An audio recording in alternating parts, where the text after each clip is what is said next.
umwite Memel Raouf Dao playmaker emblematique. Aka kanya rero bidasubirwaho n'umukinnyi wa APR FC mu myaka ine iri imbere, akaba ari umusore ukiri mutoya cyane, umusore wavutse 2003, akaba afite imyaka 22 yonyine y'amavuko. Birumvikana ko afite hazaza heza mu ikipe ya APR FC. Bidasubirwaho rero nk'uko tubikesha imbuga nkoranyambaga z'ikipe ya APR FC, nk'uko tubikesha ubuyobozi bwa APR FC, nk'uko tubikesha amafoto yashyizwe ku mbuga n'abanyamakuru ba APR FC cyangwa se n'abashinzwe imbuga nkoranyambaga za APR FC, nuko uyu nguyu Memel Raouf Dao ubu ngubu ari umukinnyi wa APR FC mu myaka ine iri imbere. Nubwo hari benshi bari bavuze ko hagomba kuba agapapa iteye ubwoba k'ikipe yo muri Tanzania igomba kujya agapapa ikipe ya APR FC, ibyo ngibyo rero ni bya bihuha mpora mbabwira ko iyo ushaka amakuru meza n'ahandi yasanga hatari hano kuri Sports Journalism Galaxy TV, ko ngewe amakuru nkuha ari amakuru aba yizewe kandi agezweho ameze neza cyane. Rero uyu Memel Raouf Dao ni umusore ukomeye cyane. Ngiye kubabwira ibigwi n'amateka bye muri uno mwaka ese yakoze iki cyatumye gikurura ikipe ya APR FC kugira ngo imugeraho imusinyishe, ni iki yakoze muri uno mwaka. Icya mbere ni uko yahesheje ikipe ye umwanya wa kabiri, Sonatibe yo mu gihugu cya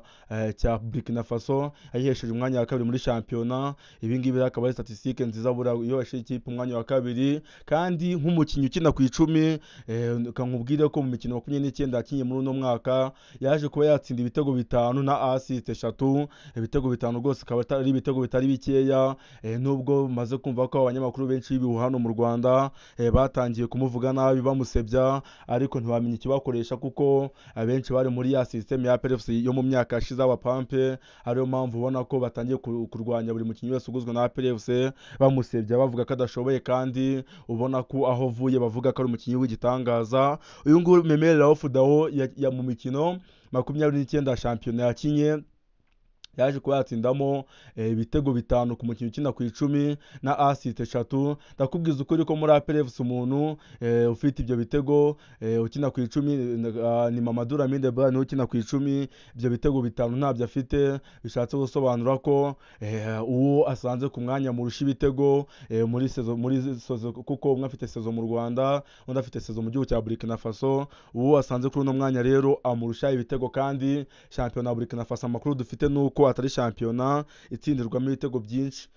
Top scorer ubundi afite ibitego 12, akaba ari ibitego bike ugereranije no mu Rwanda. Amari Abad yagize ibitego 17. Rero byumvikana ko ibitego 5 muri shampiyona ya Burkina Faso ni ibitego bifite agaciro gakomeye, cyangwa se bifite agaciro kanini kuruta ibitego 5 byo muri shampiyona y'u Rwanda ugereranyije, cyangwa se ushyize ku mpuzandengo y'ibitego bitsindwa muri izo shampiyona zigiye zitandukanye uko ari ebyiri. Memel Raouf Dao rero kuri no munsi ku isaha saa 7 rwose nibwo ubuyobozi bwa APR FC bwaje kuba butangaza ko bidasubirwaho yamaze ko yasinjira ikipe ya APR FC, kari umukinnyi wa APR FC bidasubirwaho, kari umukinnyi wa Club Giant mu myaka ine iri imbere. Raouf Dao rero ndimo ndababwira ibigwi bye mu mwaka muri sezi ishize, ese nahe mateka yakoze n'ibiki yakoze, ibitangaza yakoze mu mwaka ushize. Reka nkubwire ko umukinnyi Memel Raouf Dao yaje kuba yabona ko rap ya kabiri mu ikipe y'igihugu ya Burkina Faso, ikipe ikomeye cyane. Mbibutse ko yabonye ko rap uwitwa Sheikh Djibril Ouattara inyenyeri muri APR FC mu gihe atari yayibonye. Ibaze ko yahamagawe Djibril Ouattara muri APR FC, tufata nkaho ari umukinnyi wa mbere, tukabona ko mu gihugu cy'u Rwanda Sheikh Djibril Ouattara ari umwe mu bakinnyi beza kandi b'ingenzi shampiyona y'u Rwanda ifite, aho abenshi bavuga ko iyo aba yakinye shampiyona yose yari kurenza ibitego yatsinze mu gice cya kabiri cya shampiyona, yatsinze ibitego 12 mu gihe abenshi bagiye bakina n'imikino ibanza ibyo bitego batabashije kuyibona. Rero amakuru rwose ahari nuko uyu nguyu Memel Raouf Dao yaje kuba nabona ko rap mu ikipe y'igihugu ya Burkina Faso, mu gihe Sheikh Djibril Ouattara yari yasigaye atarari muri squad y'abari bahamagawe. Kandi nkubwire ko Burkina Faso ni ikipe ifite abandi bakinnyi bakomeye cyane. Muramuzi Stephane Aziz Ki yakiniraga ikipe ya Young Africans zo mu gihugu cya Tanzania, gusa ubu sakikinamo yagiye mu ikipe ya Wydad Casablanca. Iyo kipe ikaba irimo ikindi gikombe cy'isi cy'amakreb muri Leta Zunze Ubumwe za Amerika. Bitabyumvikana ko ino mukinnyi ukomeye cyane rwose, akaba arusha benshi asanze mu ikipe ya APR FC. Akimara rero kugera mu gihugu cy'u Rwanda yaje kuba yakirwa na perezida w'ikipe ya APR FC, bamwita Afande Deo Rusanganwa, akaba ari perezida wa APR wahinduye ibintu byinshi aho ahagereye ku ngoma, aho rero ibintu bya PLFC byinshi bisigaye biba mu ibanga atari nka kera wasangaga amakuru ya PLFC wasangaga no ku muhanda wasangaga ahantu hose wiboneye wasangaga hariho hose ku muhanda ugeze aho ugeze ubona amakuru ya PLFC buri munyamakuru wese abreaking inkuru ashaka kuri PLFC aho nko ku mutoza Abdelrahim Taleb byaje kumenyekana bisa nkaho ari ibanga abantu benshi batabizi aho icyaje gutangara ari igihe umutoza Gamondi Miguel niwe wari wavuzwe cyane mu ikipe ya PLFC gusa ntibyaza gukunda PLFC rwose abinyomoza neza cyane birangira umutoza Abdelrahim Taleb umunyamaroka ari uhawe ikipe rero ni inkuru yaje gusohoka ariko isohoka isa nk'itunguranye uyu musore w'umunya Burkina Faso ni umusore mwiza cyane kandi w'umuhanga ni umusore rwose w'umuhanga bigaragara ko afite ahazaza hakomeye akaba ari umusore wamaze kuba yasinyira ikipe ya PLFC mu myaka 4 iri imbere byumvikana ko ni projet y'igihe kirekire imyaka 22 abari imyaka mikeya nubwo wenda muri Afurika imyaka akunda kwiba twavuga ko afite 27 cyangwa 8 gusa naho ni imyaka myinshi ni imyaka y'umuntu ugifite amahirwe kuba yakina umupira w'amaguru ni imyaka y'umuntu ugifite ahazaza kandi murabizi ko n'aba Aziz Ki nibo ko baje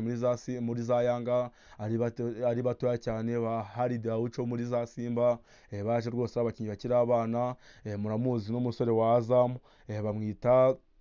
n'umusore w'umunyatanzania rwose ndamwibagiye ariko nawe ni umukinnyi mwiza kandi ukiri muto w'umuhanga rero katwifuriza amahirwe masa uyu nguyu Meme Raouf Dao wamaze kuba yakorekeza mu ikipe ya Club Giant amahirwe masa rwose azatsinda ibitego azatanga yasiste nkuko yabiguruwe n'ikipe ya PLFC bakunze za sport journalism Galaxy TV rero murabizi ko mbakunda cyane breaking news nk'izi ngizi ntahanga muzisanga ziteguye neza zibageraho ku gihe ubundi nawe ukishima kuko umenya amakuru y'imikino aba aryoheye ijisho amakuru butasanga ahandi amakuru aba arimo butasa ubusesenguzi ndetse na statistique z'umukinnyi rero niba wishimye kandi subscribe koresha like na comment dukomeze kubana mu nkuru zitaha ciao ciao, hasta la vista.